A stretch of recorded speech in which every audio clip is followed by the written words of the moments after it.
भगवत प्राप्ति के मार्ग में चलने वाले साधु जनों का, भक्तों का पहला पड़ाव होता है कि अपनी निष्ठा परिपक्व करे। पहला कदम मजबूती है कि अपनी निष्ठा परिपक्व करे। कोई तुम्हें साथ नहीं देगा, कोई तुम्हारा इस मार्ग में मित्र नहीं होगा। जिसको मित्र बनाओगे वो घसीट लेगा प्रपंच की तरफ। आपको अकेले चलना है। आज तक का पूरा खुद का अनुभव है, इस मार्ग में अकेले चलना है। इस मार्ग में हमको मरना है।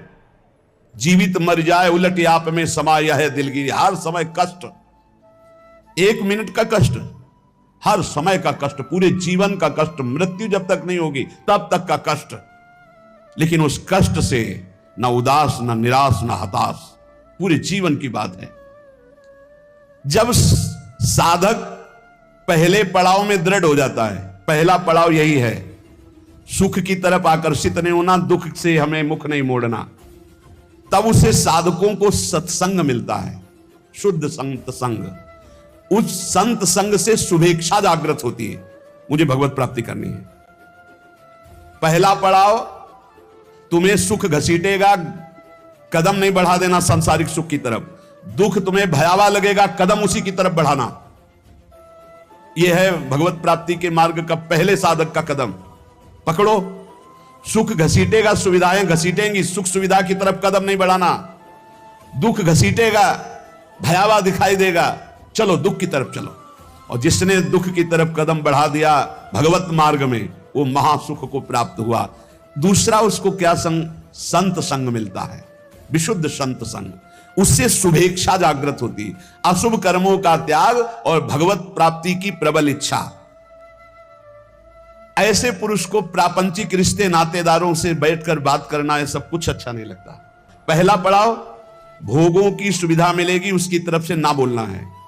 दुख है परमार्थ में, ये दिखाई दे रहा है आपको, लेकिन दुख नहीं, महासुख है। जैसे संसार में सुख है, ये दिखाई दे रहा है, लेकिन ये भगवान कह रहे हैं दुखालय है, इधर सुख नहीं है। परमार्थ में दुख दिखाई दे रहा है, लेकिन इधर महासुख है, इधर कदम बढ़ाओ परमार्थ की तरफ। दूसरा, जे ही कदम बढ़ाओगे तो सच्चे संतों का संग मिल जाएगा, पहचान, शुभेच्छा जागृत हो जाएगी, पापाचरणों का त्याग और भगवत मिलन की, शुभ कर्मों की अंदर प्रबल इच्छा जागृत होगी। तीसरा, उसे बद्ध पुरुषों का संग अच्छा नहीं लगेगा।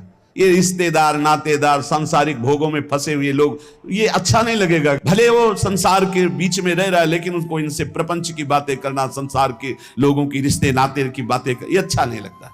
आंतरिक जब मन का आकर्षण भोगों की तरफ होता है, उस भोगों से मन को जलाते हुए परमार्थ की तरफ चलना है। क्या जाने संसारी पुरुष, इनको तो जब जो इच्छा हुई सो भोग लिया, ये क्या जाने चढ़ाई को, ये तो खिसकते हुए गए नरक की तरफ। और वो जब साधक संभल कर चलता है तब इनको लगता है नहीं नहीं, परमार्थ में इतनी ऊंचाई पर नहीं, भ्रष्ट करने के लिए वो उपदेश देते हैं। तो बद्ध पुरुषों का संग ऐसे साधकों को अच्छा नहीं लगता। उसको अच्छा लगता है भगवत प्रेमी महात्माओं का संग, भगवत मार्ग की चर्चा करने वाले, कैसे हम माया पर विजय प्राप्त करें, कैसे भगवान से अनुराग प्राप्त करें।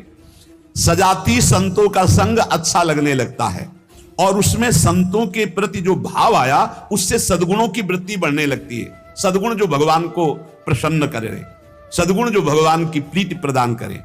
प्रपंच से पूरा मन हट जाता है उस साधक का। चौथी स्थिति आई, प्रपंच से पूरा मन हट जाता, बिल्कुल अच्छा नहीं लगता। जैसे स्वप्न झूठा, ऐसे संसार झूठा दिखाई देने लगता है। उमा कहूं मैं अनुभव अपना, सत हरि भजन जगत सब सपना। तब उसका हृदय, बहुत ध्यान देने योग्य, भगवान अपनी तरफ घसीटने लगते हैं। इतनी स्थिति के बाद ये संयोग वही बनाते हैं। श्री तुकाराम जी कहते हैं, फिर चित्त ऐसा घसीटते हैं, देव वसे ज्याचे चित्तिम त्याची घड़ावी संगति।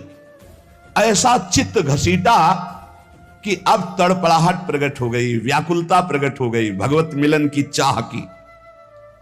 फिर भगवान सिद्ध सदगुरुदेव की समर्पण वृत्ति करवाते हैं। इसके बाद, इतने के बाद सिद्ध सदगुरुदेव की समर्पण वृत्ति कराते हैं। और जहां सिद्ध सदगुरुदेव की समर्पण वृत्ति हुई, उसके आचार, विचार, चिंतन सब उसी कोटि होने लगे। महापुरुषों का प्रभाव होता है कि बहुत कम समय में, जो हजारों वर्ष की साधना से नहीं होता, कम समय में परिवर्तन प्रारंभ होना शुरू हो जाता है। उसमें वो सब सामर्थ्य आने लगती, वो सद्गुण आने लगते हैं, जिससे वो प्रभु को रिझा सके। श्री तुकाराम जी कहते हैं, फिर ऐसे जब महापुरुष का संग लाभ हुआ, तो अवलंब दृढ़ हो गया, शरणागति पुष्ट हो गई, आत्मसमर्पण पुष्ट हो गया। उसके अंदर ये बातें आने लगी। उपास्य, जो संप्रदाय अनुसार इष्ट देव प्राप्त हुए, उन इष्ट देव में सर्वभाव, श्री राधा वल्लभ मेरो प्यारो, जैसे यहां कह रहे हैं पंढरपुर निवासी पांडुरंगा में पूर्ण आसक्ति, ऐसे वृंदावन निवासी श्री राधा वल्लभ लाल में पूर्ण आसक्ति। बस राधा वल्लभ लाल को हृदय ध्यान मुख नाम, मेरो प्यारो राधा वल्लभ मेरो प्यारो, सर्वोपरि सबहिन को ठाकुर, सब सुखदानी हमारो प्यारो, मेरो प्यारो राधा वल्लभ मेरो प्यारो। अपने उपास्य देव में जब सदगुरुदेव की प्राप्ति हुई तो ऐसे चित्त आसक्त हो गया, हटाए नहीं हट सकता, प्राण प्यारे एकदम वो हृदय का विषय। दूसरा, अपने आचार्य की वाणी में अपने इष्ट का जो जस गाया गया है, जैसे श्री तुकाराम जी कह रहे हैं श्रीमद् भागवत और श्रीमद् भगवत गीता, क्योंकि विठ्ठल भगवान श्री कृष्ण, तो श्रीमद् भागवत और श्रीमद् भगवत गीता प्राणों से भी अधिक प्यारी। ऐसे श्रीमद् चतुरासी जी, श्रीमद् राधा सुधाली जी, ये प्राण से भी अधिक प्यारी। सिद्ध सदगुरुदेव के मिलने पर इष्ट देव में परम आसक्ति और इष्ट ग्रंथ में परम आसक्ति। चतुरासी जी तो ऐसे हो जानी चाहिए जैसे कक्षा 1, 2, 3, 4 में ककहरा मात्रा पहाड़ा याद हो जाता है ना, ऐसे याद हो जानी चाहिए चतुरासी जी। इष्ट ग्रंथ कंठ में विराजमान हो जाना चाहिए। तीसरा, ये अभेद भक्ति है। जैसे लोगों को, ज्ञानी जनों को ये बात बनी रहती है कि भक्ति करने वाले भेदभाव से युक्त रहते हैं। श्री तुकाराम जी कह रहे हैं ये अभेद भक्ति है। ये द्वैत से आगे अद्वैत और अद्वैत पद में स्थित मोक्ष सुख के भी त्यागी ये भक्तजन होते हैं। बड़ी ऊंची स्थिति होती है प्रेम की। अद्वैत सिद्धांत के आगे कौशल पूर्वक ये अभेद सिद्ध स्थिति प्राप्त होती है, इसी को प्रेम कहते हैं। इस प्रेम में द्वैत रहता ही नहीं है। वो जो नहीं समझ पाते वो समझते हैं भक्ति का मतलब है द्वैत। द्वैत नहीं, अभेद भक्ति, अद्वैत भक्ति, मोक्ष के परे की भक्ति और अभेद को सिद्ध करके प्रेम में स्थित हो जाना। अभेद के भेद किया निज अंग, पावे सारा जग प्रेम सुख। यह अभंग श्री तुकाराम जी का। भक्ति की ऐसी पराकाष्ठा जिसमें एको ब्रह्म द्वितीयो नास्ति का अनुभव करके आगे बढ़ जाना, यह ज्ञान से भी श्रेष्ठ है। हरि विठ्ठल की प्रेम लक्षणा भक्ति, वही भक्ति वही ज्ञान, एक विठ्ठल ही जान। द्वैत भाव से नहीं, ये द्वैताद्वैत, द्वैत से अद्वैत और अद्वैत से फिर प्रेम की स्थिति। चौथा, मुख्य साधना गुरुदेव के द्वारा जो बताई हुई पद्धति है, उसमें विशेष रूप से दो बातों की विशेषता। एक तो नाम कीर्तन की विशेषता और एक गुण कीर्तन की विशेषता।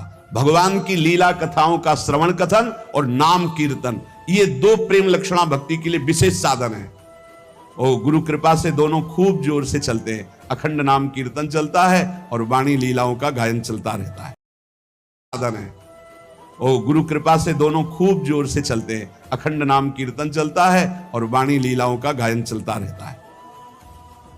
पांचवा, वही जपना जो गुरुदेव ने दिया है, अपने मन की नहीं। मन कभी कभी ये साधक के हृदय में विडंबना पैदा कर देता है कि गुरु जी ने कहा है सो तो ठीक है, लेकिन हमारा मन तो पहले से लगा है हम यही जपेंगे। ऐसा नहीं, यहां आदेश कर रहे तुकाराम जी 5वें सूत्र में कि मुख्य मंत्र है जो गुरुदेव ने दिया है। श्री हरि के अनंत नाम है, सभी सामर्थ्यशाली हैं, पर जो हमें गुरुदेव ने नाम दिया है, मंत्र दिया है, उसी में हमें आसक्ति करनी है। और भगवान के शास्त्र नामों का कीर्तन करना चाहिए। कल भी चर्चा में आया था कि गोपाल शास्त्र नाम, विष्णु शास्त्र नाम। छठवां, अपने मार्ग के कुछ महापुरुषों का चरित्र और नाम, भक्त चरित्र और नाम, अपने महापुरुषों का, जिस मार्ग में आप चल रहे हैं उनके चरित्रों को पढ़ने से बल मिलता है और उनके कैसी निष्ठा प्रिया प्रीतम के प्रति समर्पित रहे, कितना त्याग भावना रही। आश्चर्य होता है कि क्या ऐसा भी हो सकता है, इतनी स्थिति कैसे आ सकती। जब महापुरुषों के रसिक अनन्यों के चरित्र पढ़ते तब हमें पता चलता है। तो पांचवा, भक्त चरित्र, भक्त सुमिरन होना चाहिए प्रत्येक उपासक के जीवन में, बहुत लाभ मिलता है। छठवां, आदि गुरु में निष्ठा होना। हमारी आदि गुरु प्रियाजू हैं, हमारे इष्ट भी प्रियाजू हैं, हमारी संप्रदाय की कर्ता भी प्रियाजू हैं, हमारे मंत्र भी प्रियाजू हैं, हमारी नाम भी प्रियाजू हैं। राधैवेष्टम संप्रदायिक कर्ता आचार्यो राधा मंत्रदः सदगुरुश्च राधा मंत्रो राधा, सब कुछ हमारी राधा है। कितना हमें सौभाग्य मिला कि हमारी सब कुछ श्री राधा है। मंत्र भी राधा, नाम भी राधा, मंत्रदाता गुरु भी राधा, आचार्य भी राधा, संप्रदाय स्थापना करने वाली भी राधा, और जो इष्ट देव हैं वो भी राधा, और हमारा निवास स्थान भी राधा चरणारविंद, श्री राधा जुग चरण निवास, जस वर्णो हरिवंश विलास। आदि गुरु में निष्ठा होना, आदि गुरु ऐसे आचार्य को कहते हैं। तो आचार्य भी हित सजनी श्री किशोरी जी की स्वरूप ही है। और आठवां, मुख्य जो हमारे उपासना मार्ग में बड़े जन हुए हैं उनका स्मरण करना, जैसे श्री तुकाराम जी, ज्ञानदेव, सोपान देव, मुक्ताबाई, एकनाथ, नामदेव, तुकाराम जी जो कह रहे हैं कि ऐसे महापुरुष हैं, हम उनकी बार बार स्मृति करें तो हमको अपने आचार्य, अपने गुरुदेव, अपने इष्ट देव के प्रति बड़ी प्रियता प्राप्त होती है। ये भक्तों का सुमिरन करना बहुत बड़ा, इसमें भक्ति में पुलाई नहीं रह जाती। भक्तन की नामावली जो करी है चितलाए, ताके भक्ति बढ़े घनी अरु हर होए सहाय। घनीभूत भक्ति भक्तों की कृपा से प्राप्त होती है, इसलिए अपने मुख्य महंतों का सुमिरन करना चाहिए। भगवत कृपा से यह भी होता है, श्रृंगार आरती के बाद प्रारंभ होता है, हम सो इन साधन सो पंगत, जिनको नाम लेत दुख छूटत, सुख लूटत तिन संग, हम सो इन साधन सो। हमारे जितने ये मुख्य महापुरुष हुए हैं, जब हम इनका सुमिरन करते हैं तो इनके भजन का छठवां हिस्सा हमारे हृदय में जागृत हो जाता है। ये हमने महापुरुषों से सुना है। हम जिन महापुरुष का चरित्र पढ़ते हैं, जिस महापुरुष का स्मरण करते हैं, उसके भजन का छठवां हिस्सा, तभी तो माया पर विजय प्राप्त करके भगवत प्राप्ति करते हैं। नवा, प्रधानता कीर्तन अपने आचार्य प्रदत्त कीर्तन की ही रखनी चाहिए, कोई मनमानी नहीं। जैसे तुकाराम जी, जय जय राम कृष्ण हरि, जय जय राम कृष्ण हरि, जय विठल जय विठोवा, जय जय राम कृष्ण हरि। अपने आचार्य, अपने गुरुदेव के द्वारा दिया हुआ कीर्तन। जैसे अपने लोग जय जय राधा वल्लभ श्री हरिवंश, जय जय श्री वृंदावन श्री बनचंद महाप्रभु हरिवंश चंद्र जी के प्रथम पुत्र का जो यहाँ के तिलकैत अधिकारी हुए, और बनचंद कहते प्रिया प्रीतम को। वृंदावन के चंद्रमा श्री श्यामा श्याम, जो जैसा भाव कर पावे। बनचंद जो नाम रखा गया वो प्रिया प्रीतम के ही उससे रखा गया। प्रिया, वृंदावन के चंद्रमा श्री प्रिया प्रीतम, ये नाम रखा गया महाप्रभु के बड़े पुत्र का। जैसे श्री कृष्ण चंद्र जी महाराज, श्री गोपी नाथ जो महाराज, तो ये सब प्रभु के ही नाम तो रखे गए। तो ये जो बनचंद है ये प्रिया प्रीतम का संबोधन है कि प्रिया प्रीतम जो वृंदावन के चंद्रमा युगल चंद्र हैं। जय जय राधा वल्लभ श्री हरिवल, जय जय श्री वृंदावन श्री बनचंद। तो प्रधानता अपने आचार्य गुरुदेव प्रदत्त कीर्तन की ही रखे कीर्तन में।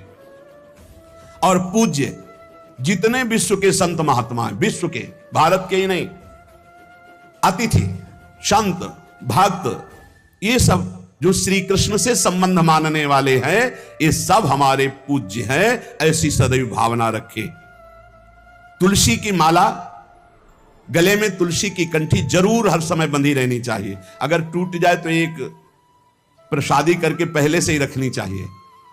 प्रत्येक साधक को एक प्रसादी तुलसी पहले से अपने पास रखनी चाहिए। कभी कंठी अगर भंग हो जाए तो जब तक उसे हम ठीक ना करवाएं तब तक नई तुलसी की कंठी बांध ले, और अगर वो ठीक होने लायक नहीं तो यमुना में प्रवाहित कर दे, और अगर ठीक होने लायक है तो गुरु प्रदत्त कंठी पुनः ठीक करवा के उसी को बांधे। पर जब तक नई कंठी हमारे पास प्रसादी नहीं होगी तो फिर हमारा गला खाली रहेगा। एक मिनट भी खाली गला नहीं रखना, यह हमारी वैष्णव पद्धति है। गले में तुलसी की माला और नाम जप के लिए तुलसी की माला, गले में तुलसी की कंठी और तुलसी की माला से ही नाम जप होता है हमारा। जो वैष्णव जनों का नाम जप होता है वो तुलसी की माला से होता है। श्री तुकाराम जी कह रहे हैं महाव्रत, निरंतर भगवान का चिंतन करना, और जैसे उनके मार्ग में एकादशी व्रत रहना, रात भर कीर्तन करना, शिवरात्रि का व्रत रखना, कृष्ण जन्माष्टमी का व्रत रखना, और पंडरीक नाथ की यात्रा करके रात में जाके कीर्तन करना,